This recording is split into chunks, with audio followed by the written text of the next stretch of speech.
被强制关押在家里的维吾尔人面临饥饿和死亡威胁。中国暴政在世界面前继续在东突厥斯坦进行种族灭绝。近几周以来，在所谓清零政策下，多地全面封城，进行强制隔离。在伊宁等地区，当局没有提供必须的生活和医疗服务，使人民面临饥饿。越来越多的社交媒体视频显示，被强制关押在家里的维吾尔人的困境。在一段录音中，一名叫乌里亚提的女士说，她的丈夫哈勒姆拉兹乌梅尔将因当地干部的疏忽而死亡。她说，当局不接她的电话，也不回复消息。与此同时，各国维吾尔人继续在中国大使馆及相关组织和议会面前抗议中国。对此，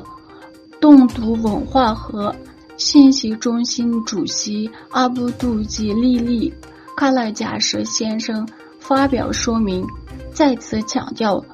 中国正在以隔离的名义在世人面前进行种族灭绝。他强调，由于国际社会，特别是突厥和穆斯林世界的沉默，中国变得更加极端，并说压迫已经到了极端，已经到了骨头。如果国际社会不对中国采取行动并停止这场大屠杀，将成为危害人类罪的。一些英国议员反对邀请中国政府参加女王葬礼。一批被中国制裁的英国议员写信给英国政府官员，对中国政府被邀请参加英国女王伊丽莎白二世的葬礼表示担忧。保守派议员蒂姆劳顿周四告诉英国广播公司，应该取消对中国政府的邀请，理由是中国在东突厥斯坦侵犯人权和虐待维吾尔人。北京去年因7名英国议员对中国的立场而制裁他们，因此中国驻英国大使曾被禁止进入英国议会。习近平说，愿意强国姿态与普京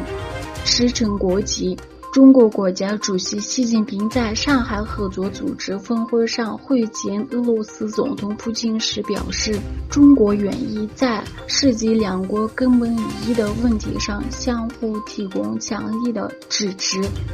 会见在中亚国家乌兹别克斯坦名城萨梅尔汗举行，这是双方在乌克兰战争爆发以来的首次见面。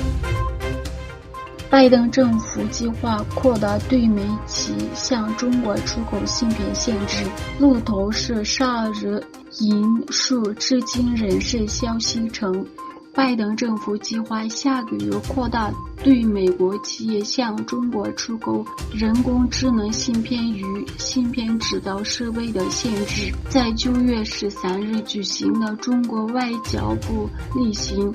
记者会上，发言人某宁在回应记者相关提问时表示，美方这么做完全是科技霸权主义。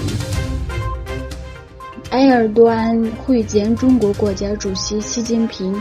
据土耳其媒体报道，在乌兹别克斯坦出席上海合作组织成员国元首第22次峰会的土耳其总统埃尔多安在萨梅尔汗会见了中国国家主席习近平。维吾尔人目前正在关注